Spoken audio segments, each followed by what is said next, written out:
आज हम 12th syllabus start करने वाले हैं। उसमें फर्स्ट चैप्टर स्टार्ट करेंगे हम रोटेशनल मोशन एमएचटी सीईटी के लिए। इसमें हम साथ साथ बोर्ड प्लस सीईटी दोनों भी करने वाले हैं।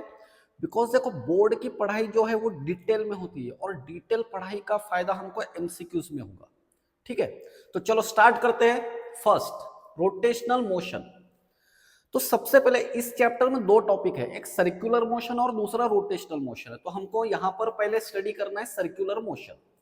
क्या होता है circular motion? The motion of an object along the circumference of circle is called circular motion. देखो ये सर्कल है, ऐसे ऐसे, तो मोशन यहां पर होगी motion of the object along the circumference of circle. Circumference पर है पार्टिकल, हमेशा यहां पर है पार्टिकल सर्कमफ्रेंस पर।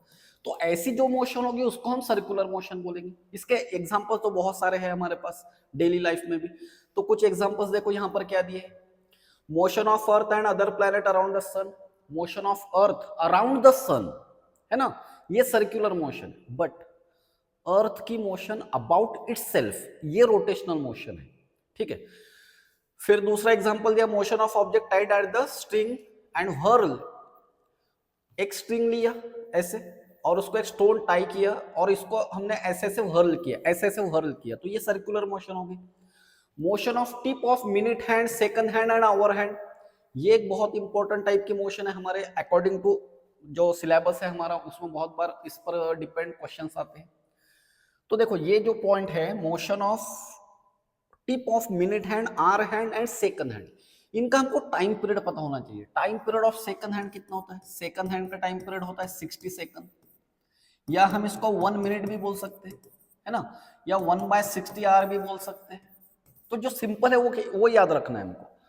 Time period of minute hand कितना है सेकंड में? पहले तो हम इसको 1 आवर, 1 आवर मीन्स कितना? 60 मिनट्स।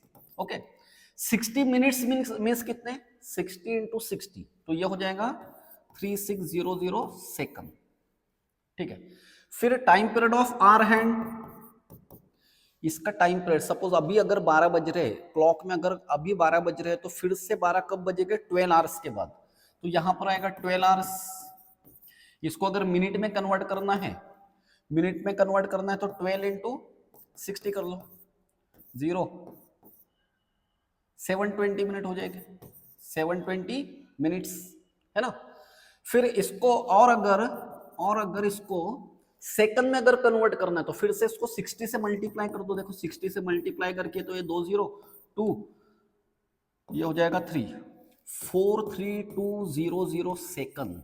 तो अच्छे से नोटबुक में पहले ये नोट करके रख लो, ये वाला पॉइंट। ठीक है, तो ये जो है time period of second hand, minute hand and hour hand. इसके साथ साथ अर्थ का टाइम पीरियड भी याद रख लो अभी से। अर्थ का टाइम पीरियड होता है इसका डबल। 12 आवर्स मीन्स 12 आवर्स का डबल कितना होगा? 24 आवर्स। तो वो कितना हो जाएगा? 24 आवर्स मीन्स इसका डबल 86400 सेकंड। तो ये बहुत इंपॉर्टेंट पॉइंट्स मिले हैं हमको यहाँ पर टाइम पीरियड्स के। ठीक है, और एग्जांपल ले सकते हैं, motion of roller coaster, looping the loop. Roller coaster होता है ना, ऐसे लूप करता है तो वो circular motion. Motion of electron around the nucleus, ये भी सर्कुलर मोशन है। Motion of satellite around the earth. तो देखो इसमें हमने अभी तक क्या पढ़ा? सर्कुलर मोशन की definition, the motion of an object along the circumference of circle, this is called circular motion. और बहुत इंपॉर्टेंट पॉइंट ये नोट कर रख लो अभी से, time period of second hand, minute hand, hour hand and earth. ठीक है, अब देखो कैरेक्टरिस्टिक्स देखते हैं, कैरेक्टरिस्टिक्स ऑफ सर्कुलर मोशन। तो सबसे पहली बात, ये एक्सेलरेटेड मोशन है। अब एक्सेलरेटेड क्यों बोलना है इसको एक्सेलरेटेड मोशन? बिकॉज देखो यहां पर अगर हम एक ऐसे सर्कुलर मोशन देखें तो यहां पर देखो, अगर ये पॉइंट पर हमने कोई मान लो ऐसे स्ट्रिंग और स्टोन है, उसको अगर छोड़ दिया होता तो ऐसे जाता स्टोन। अगर ये पॉइंट पर छोड़ दिया होता तो ऐसे जाता, ये पॉइंट पर छोड़ दिया होता तो ऐसे जाता, ये पॉइंट पर छोड़ दिया होता तो ऐसे जाता।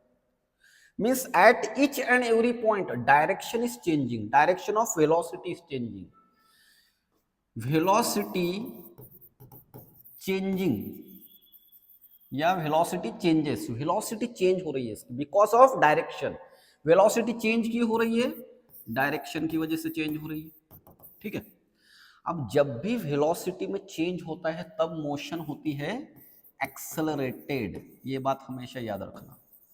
एक्सेलरेशन होने के लिए वेलोसिटी में चेंज होना चाहिए, चेंज इन वेलोसिटी, तभी एक्सेलरेशन होगा।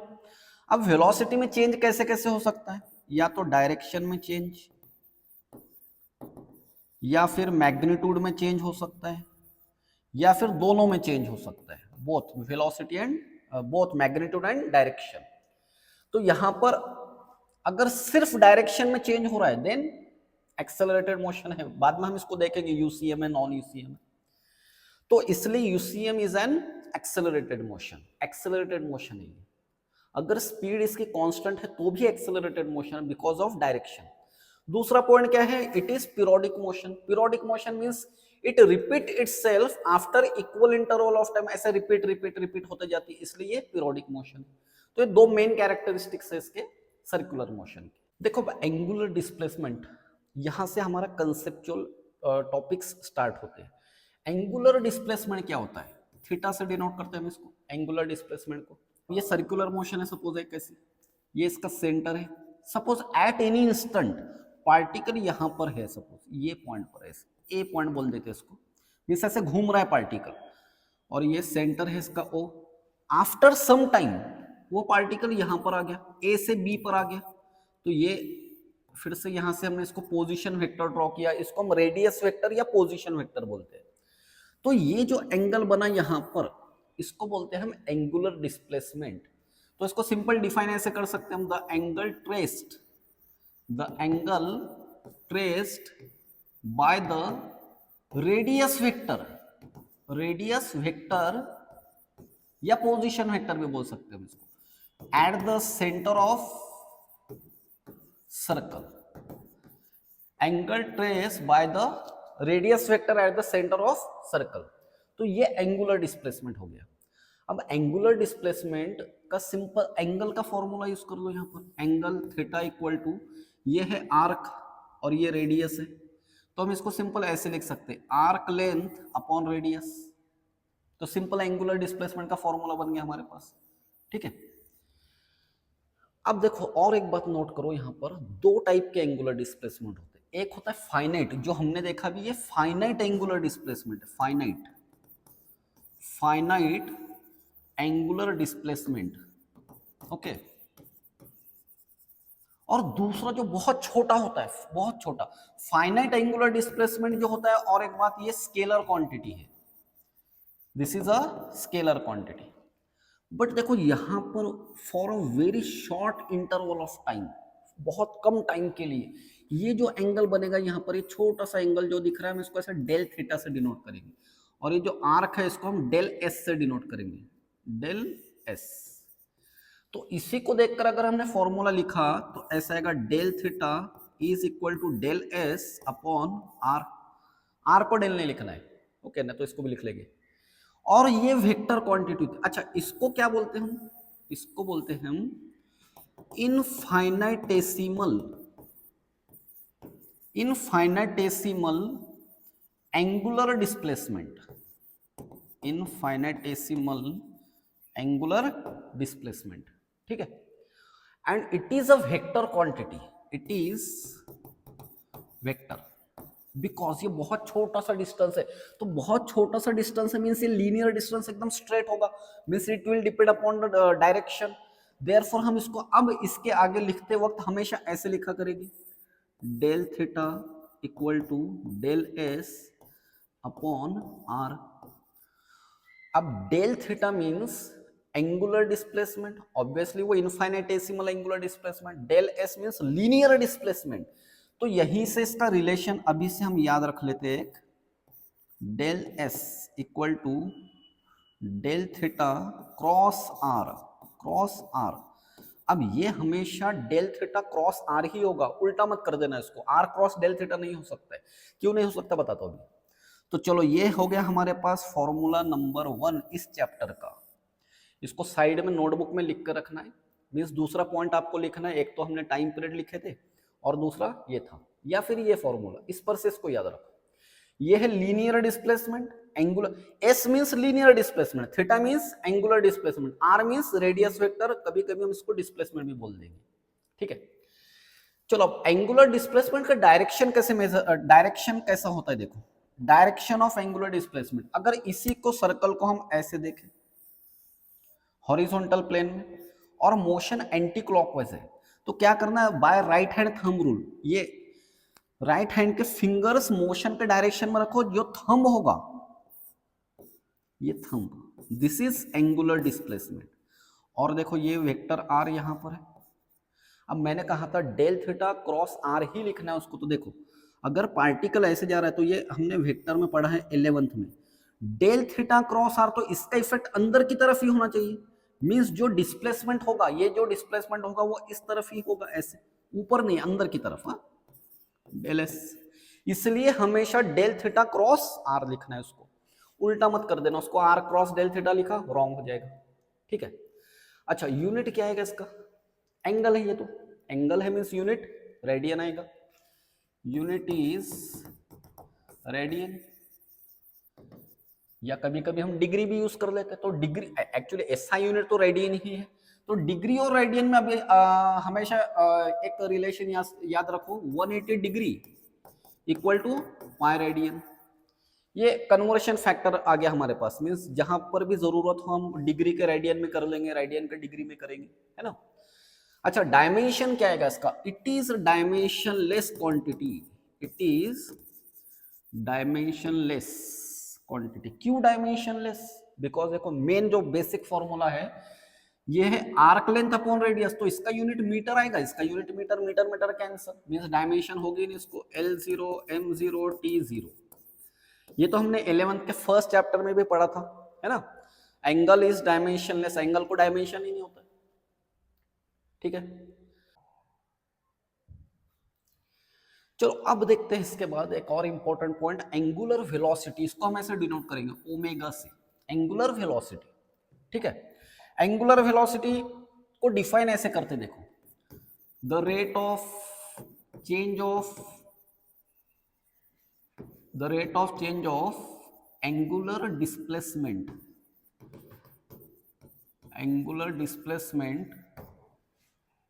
with respect to time,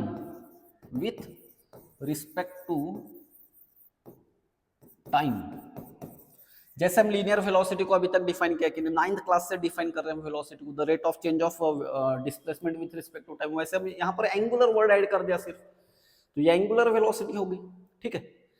but अब इसमें दो टाइप के एंगुलर वेलोसिटी लिख सकते हैं हम, देखो फर्स्ट जो होती है वो इंस्टेंटेनियस एंगुलर वेलोसिटी, हम इसको ऐसे लिखते हैं omega equal to limit del theta upon del T as del T tends to 0, means बहुत कम टाइम के लिए डिफाइन कर रहे हैं हम इसको, तो लिखते वक्त स्टार्टिंग में इसको हम ऐसे लिखते हैं, बट चलो अच्छा ये पसंद नहीं आ रहा है, लिमिट लिखना अच्छा नहीं लग रहा है आपको, तो फिर इसको ऐसे भी लिख सकते हैं हम, omega equal to D theta upon D T, derivative के फॉर्म में लिख सकते हैं हम इसको, तो ये इंस्टेंटेनियस एंगुलर वेलोसिटी बोलते हैं हम इसको, इंस्टेंटेनियस एंगुलर वेलोसिटी, ठीक है। बट अगर एवरेज एंगुलर वेलोसिटी लिखना है हमको, तो एवरेज को सिंपल हम ऐसे लिख सकते हैं, average angular velocity means theta upon T, total angle divided by total time, है ना, तो ये है एंगुलर वेलोसिटी। चलो इसका यूनिट क्या आएगा, यूनिट ये फॉर्मूला पर से देखो, ये फॉर्मूला है, यूनिट हमेशा, यूनिट डायमेंशन हमेशा फॉर्मूले पर से ही बनते हैं, तो ये फॉर्मूला यहाँ पर है, तो इसका एंगल का यूनिट क्या था, रेडियन, टाइम का यूनिट क्या है, सेकंड, तो रेडियन पर सेकंड हो गया। डायमेंशन क्या आएगा इसका, L0, देखो एंगल को तो डायमेंशन नहीं है, टाइम का डायमेंशन T-1 लिख लेते उसको, L0 M0 T-1, हो गया सिंपल, ठीक है। अच्छा इसका डायरेक्शन क्या आएगा, direction of angular angular velocities, फिर से देखो ये ऐसी मोशन है, फिर से by right hand thumb rule ही डायरेक्शन लेना है इसका, मींस अगर मोशन क्लॉकवाइज या अभी तो एंटी क्लॉकवाइज हो रही है ना, तो ये थंब जो होगा ये this gives the direction of angular velocity v omega, ठीक है। तो ये हो गया angular velocity, the rate of change of angular displacement with respect to time. देखो ये और एक फॉर्मूला बन गया अब हमारे पास, theta equal to omega equal to theta upon t. इसको बाद में हम ऐसे भी यूज करेंगे, theta equal to omega t, last chapter तक यूज करने वाले हम इसका। और दूसरा इसमें टोटल एंगल कितना हो सकता है, टोटल एंगल हो सकता है 2 पाई, पूरा एक सर्कल में एंगल 2 पाई हो सकता है। उसको जो टाइम लगेगा उसको हम टी बोल देते, टाइम पीरियड। तो अभी ये तो बाद में और आएगा, हमको अभी से याद रख लो इसको, 2 पाई अपॉन टी। या फिर ये जो 1 अपॉन टी है इसको हम n लिख लेते हैं, n 2 पाई n, ठीक है। तो अभी से एंगुलर वेलोसिटी के ये फॉर्मूले अच्छे से याद रखना है। इसको नोट करते, नोटबुक में इसको सब जो जो फॉर्मूले या जो जो इंपॉर्टेंट पॉइंट आ रहे हैं वो उसको नोट करते चलो, ठीक है। चलो अब नेक्स्ट टॉपिक देखते हैं, एंगुलर एक्सेलरेशन। इसको हम डिनोट करेंगे अल्फा से, अल्फा, ओके। और इसको भी जैसे हम लीनियर एक्सेलरेशन को डिफाइन करते हैं, the rate of change of linear velocity with respect to time, तो एक वर्ड चेंज कर देंगे, the rate of change of, the rate of change of angular velocity with respect to time, angular velocity with respect to time। तो फिर से इसमें भी दो टाइप के एक्सेलरेशन होता है, एक इंस्टेंटेनियस होता है, एक एवरेज होता है। तो एक्सेलरेशन को हम फर्स्ट ऐसे लिखेंगे, limit del omega upon del T as del T tends to 0। अगर लिमिट नहीं लिखना है तो इसको ऐसे लिख लो, a equal to D omega upon D T, इसको डेरिवेटिव के फॉर्म में लिख लो फिर, ठीक है। या simple acceleration equal to change in angular velocity upon time. अब देखो यहां पर फिर से एक्सेलरेशन कब होगा, जब भी वेलोसिटी चेंज होती है, मींस एंगुलर वेलोसिटी जब भी चेंज होगी तब एक्सेलरेशन होगा, अदरवाइज एक्सेलरेशन जीरो भी हो सकता है। चेंज इन एंगुलर, अगर ये चेंज वर्ड निकाल लिया यहां से तो एक्सेलरेशन नाम की कोई चीज है ही नहीं, ठीक है। तो चलो इसको हम ऐसा बाय फॉर्मूला ऐसे बना सकते हैं, acceleration equal to change in velocity means क्या, final velocity minus initial velocity upon T, ठीक है। फाइनल एंगुलर वेलोसिटी, तो उसको सपोज हम ऐसे डिनोट कर लेंगे, चलो a equal to omega two minus omega 1 upon T. इसी को चेंज में ऐसे लिख सकते हैं, omega 2 minus omega 1 upon T, ठीक है। एक्सेलरेशन का यूनिट क्या आएगा, यूनिट देखो, एंगुलर वेलोसिटी का यूनिट हमने देखा था क्या अभी, एंगुलर वेलोसिटी का यूनिट रेडियन पर सेकंड था, ठीक है। एंगुलर वेलोसिटी का यूनिट है रेडियन पर सेकंड, और ये टाइम है यहां पर, तो इसका यूनिट भी सेकंड हो गया, मींस फाइनल यूनिट क्या बना, रेडियन पर सेकंड स्क्वायर। या इसको हम ऐसे भी लिख सकते हैं ना, रेडियन इंटू सेकंड पावर -2। बस इसको देखकर डायमेंशन लिख लो, रेडियन वर्ड जो है ये एंगल के लिए है, उसको डायमेंशन है ही नहीं, इसको देखकर डायमेंशन लिख लो, L0 M0 T -2। अच्छा, ये बेसिक बातें जो है, डायमेंशन, यूनिट, ये बहुत अच्छे से याद रखो सीईटी के लिए, सीईटी हो या नीट हो, जेडब्ल्यू कुछ भी हो, कॉम्पिटिटिव एग्जाम्स के लिए ये बेसिक बातें बहुत इंपॉर्टेंट होती है। जब हम डिटेल में चैप्टर पढ़ रहे होते ना, तब ये बेसिक बातें नोट किया करो, ओके। चलो एंगुलर एक्सेलरेशन यूनिट डायमेंशन हो गया। अब इसका डायरेक्शन कैसे लेना है, देखो अब यहां पर थोड़ा सा ट्विस्ट, सिर्फ एक डायरेक्शन नहीं है यहां पर। सबसे पहले तो हमने ये कंसीडर किया motion is anti clockwise direction, if omega is increasing, अगर एंगुलर वेलोसिटी इंक्रीजिंग अगर है, इंक्रीजिंग जैसे फॉर एग्जांपल मान लो फैन स्टार्ट किया मींस एंगुलर वेलोसिटी यहां पर इंक्रीजिंग है, मींस ओमेगा 2 ग्रेटर है ओमेगा 1 से, मींस ये जो भी आंसर आएगा वो कैसा आएगा, पॉजिटिव आएगा। तो एंगुलर एक्सेलरेशन के लिए यहां पर हम इसको अपवर्ड बताएंगे। देखो एंगुलर एक्सेलरेशन का सिंबल थोड़ा सा हमने इसको अल्फा लेना है, अल्फा मैंने ए ले लिया, अल्फा सब जगह पर अल्फा, ठीक है, अल्फा से डिनोट करना है, ए मींस लीनियर एक्सेलरेशन होता है। तो अगर एंगुलर वेलोसिटी इंक्रीजिंग है देन अल्फा एंगुलर एक्सेलरेशन ऐसे ऊपर की तरफ एक्ट होगा। और अगर सेम कंडीशन एंटी क्लॉकवाइज ही मोशन है, फैन शुरू था उसको बंद कर दिया, तो इसमें क्या हुआ, एंगुलर वेलोसिटी डिक्रीज हो रही है। Means if omega is decreasing, अगर डिक्रीज हो रही है तो एंगुलर एक्सेलरेशन का डायरेक्शन इस तरफ होगा, डाउनवर्ड, है ना। इसमें दो केसेस बन गए फिर, ठीक है। देखो एक बहुत इंपॉर्टेंट पॉइंट है ये, relation between linear velocity and angular velocity, बहुत काम का एमसीक्यूज के लिए और न्यूमेरिकल्स के लिए, relation between linear velocity and angular velocity. तो देखो हम स्टार्ट यहां से करेंगे। देखो फर्स्ट जो देखा था हमने एंगुलर डिस्प्लेसमेंट, उसमें बताया था मैंने del S equal to del theta cross R, ऐसे बताया था। ये लीनियर डिस्प्लेसमेंट है, एंगुलर डिस्प्लेसमेंट है, पोजीशन वेक्टर। इसको डिफरेंशिएट करते हैं हम अब, differentiating with respect to time.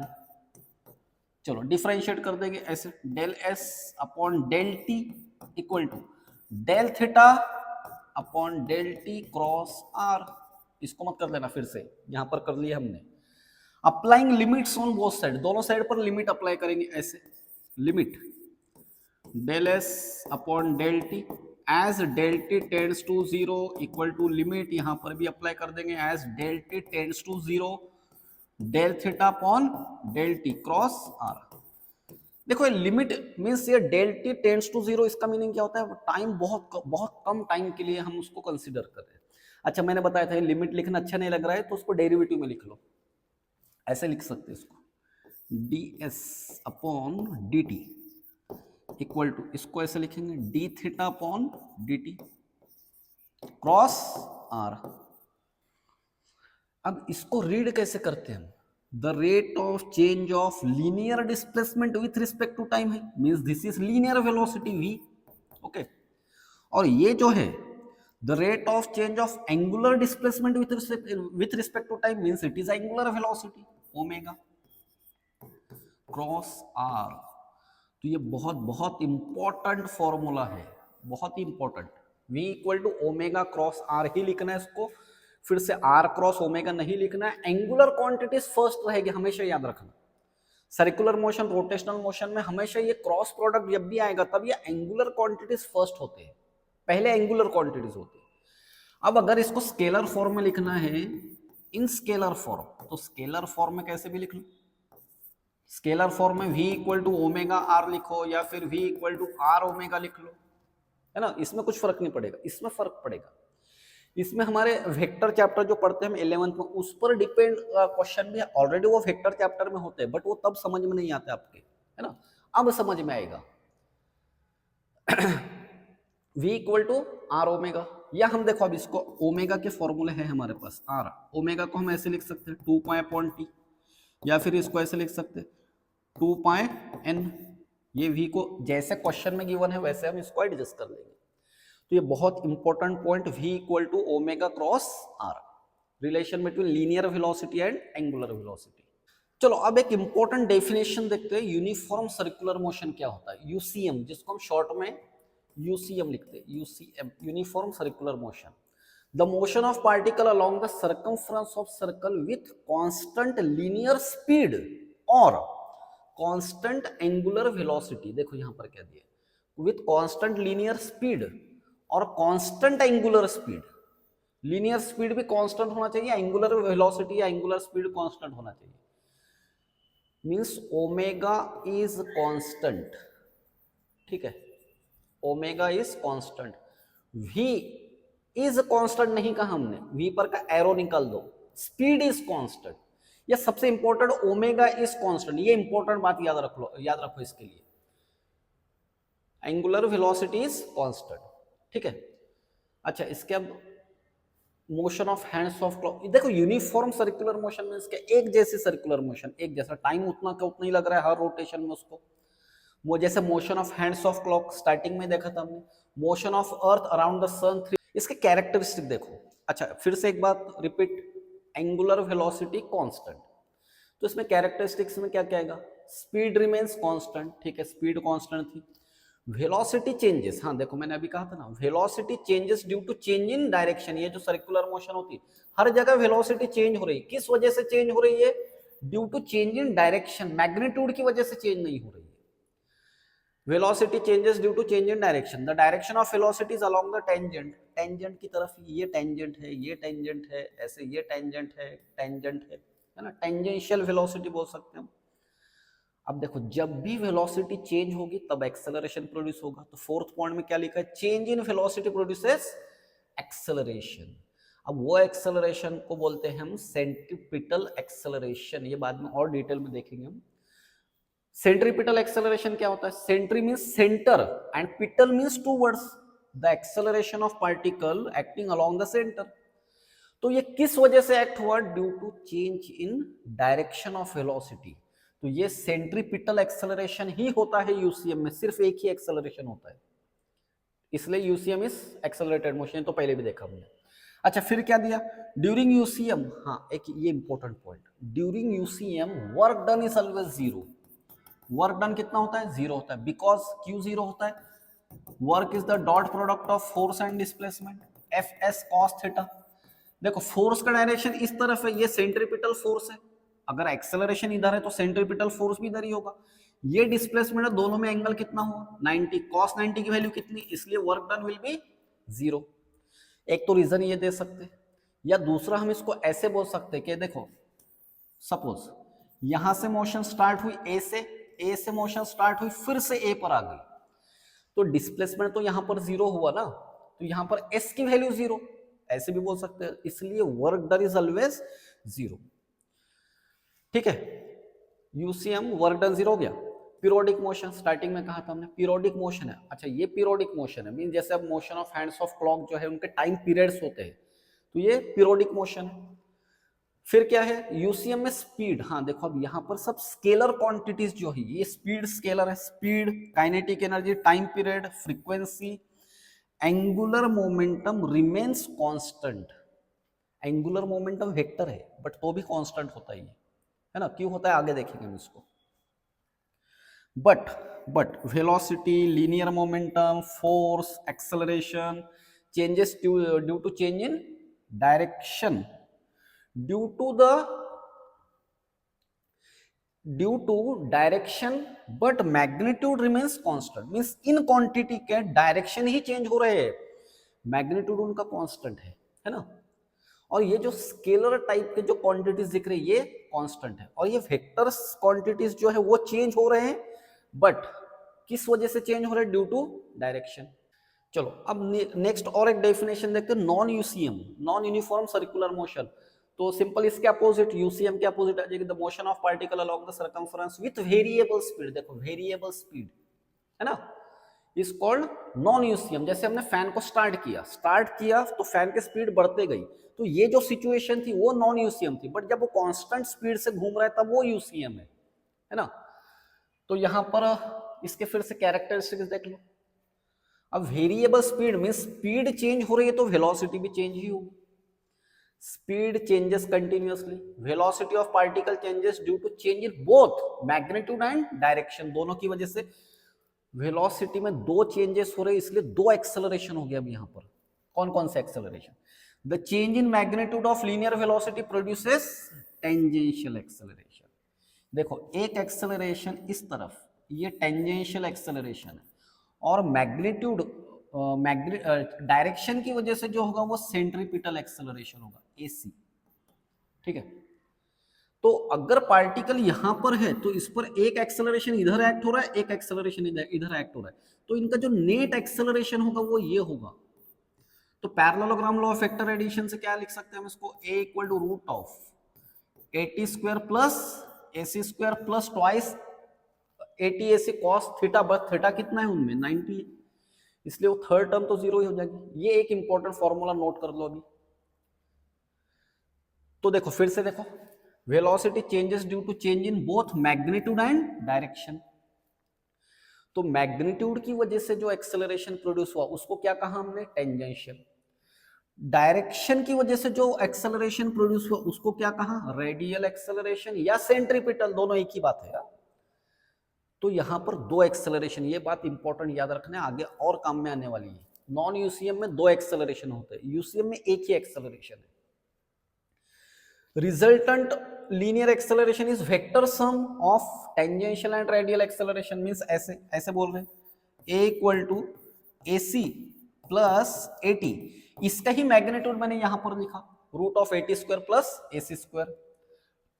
दूसरी और एक बात, it is non periodic, periodic नहीं है, मींस क्या, सपोज फॉर एग्जांपल इसको फर्स्ट रोटेशन कंप्लीट करने के लिए 5 सेकंड लगे, तो नेक्स्ट इसको 6 सेकंड लगेंगे या 4 सेकंड लगेंगे, मींस सेम टाइम नहीं होगा, उसको डिफरेंट डिफरेंट टाइम लगेगा उसको, तो इसलिए वो पीरियोडिक मोशन तो नहीं हुई, उसको हम नॉन पीरियोडिक मोशन बोलेंगे। ठीक है। Direction of angular velocity remains constant but its magnitude changes. हाँ, एक ये पॉइंट, एंगुलर वेलोसिटी जो होगी ना, एंगुलर वेलोसिटी ये ऐसे, direction of angular velocity remains, angular velocity तो हमेशा यहीं पर होगी, डायरेक्शन कांस्टेंट बट इसका मैग्नीट्यूड चेंज होगा। एंगुलर वेलोसिटी कांस्टेंट हो गया। In non UCM speed, period, frequency, kinetic energy, angular momentum सब के सब चेंज हो गए, बिकॉज दोनों भी चेंज हो रहे हैं, मैग्नीट्यूड भी चेंज हो रहा है, डायरेक्शन भी चेंज हो रहा है। ठीक है, चलो अब नेक्स्ट देखते हैं टाइम पीरियड एंड फ्रीक्वेंसी। बहुत सिंपल पॉइंट है बट पूरे सिलेबस में काम में आने वाला है ये अच्छे से याद रखो, टाइम पीरियड एंड फ्रीक्वेंसी। तो पहले देखते हैं टाइम पीरियड क्या होता है। Time period means the time required to complete one revolution, या कहीं पर हम इसको वन वेव बोलते हैं, कहीं पर time required to complete one oscillation बोलेंगे, अभी हम इसको बोलेंगे time required to complete one revolution. ये पूरा एक रिवॉल्यूशन, सपोज मोशन ए से स्टार्ट हुई तो फिर से ए पर आने के लिए जो टाइम लगेगा, जितना टाइम लगेगा वो है टाइम पीरियड। स्पीड का फॉर्मूला क्या होता है, speed equal to distance upon time, तो ये पूरा डिस्टेंस कितना है 2πr, और इसको जो टाइम लगेगा वो है t, तो यहां से t इक्वल टू हम इसको ऐसे लिख लेंगे 2πr अपॉन v, एक ये फॉर्मूला हो गया in terms of linear velocity. अच्छा, दूसरी बात, but v equal to are omega हमने बनाया था, तो इसको हम ऐसे भी लिख सकते हैं t equal to 2πr upon v की जगह पर लिख लो r ओमेगा, तो ये r कैंसिल हो गया, तो t equal to 2π upon omega. ये दो फॉर्मेट में हम इसको यूज कर सकते हैं। टाइम पीरियड का यूनिट क्या है, यूनिट क्या आएगा इसका, टाइम है ना ये, तो सेकंड यूनिट आएगा। डायमेंशन क्या आएगा, L0 M0 T1, because it is time. फिर दूसरा पॉइंट, फ्रीक्वेंसी क्या होती है। फ्रीक्वेंसी मींस क्या, एक सेकंड में, देखो अच्छे से याद रखो, एक सेकंड में ऐसे कितने रिवॉल्यूशन हो रही है, कितने रिवॉल्यूशन है, वो है frequency. Number of revolutions perform by a body पर सेकंड, तो उसको हम फ्रीक्वेंसी बोलते हैं। फ्रीक्वेंसी और टाइम पीरियड में ऐसे बेसिक फॉर्मूला हम ये 9th से यूज करते हैं, 1/t है ना, n इक्वल टू 1/t। तो फिर फ्रीक्वेंसी का यूनिट क्या आएगा, फ्रीक्वेंसी का यूनिट इस पर से यूनिट क्या आएगा, इस पर से 1/सेकंड या सेकंड इनवर्स बोल दो, बट इसका यूनिट यूज करते हैं हम हर्ट्ज। और डायमेंशन क्या आएगा, L0 M0 T-1। ठीक है। अच्छा, यही फॉर्मूले इसके रेसिप्रोकल करके हम फ्रीक्वेंसी में भी लिख सकते हैं। ठीक है, तो चलो अब इसके बाद का हम जो टॉपिक है वो लेक्चर नंबर 2 में देखेंगे। तो आपको सिंपल एक काम करना है, नेक्स्ट वीडियो आने तक जितना हमने पढ़ा है उसके फॉर्मूले एक पेज पर लिख लेना है और कमेंट कर कर बताना याद से, कि कमेंट ऐसे करना है, सर होमवर्क डन, ये कमेंट करना है। ओके, फिर हम नेक्स्ट वीडियो पर बढ़ेंगे। ओके।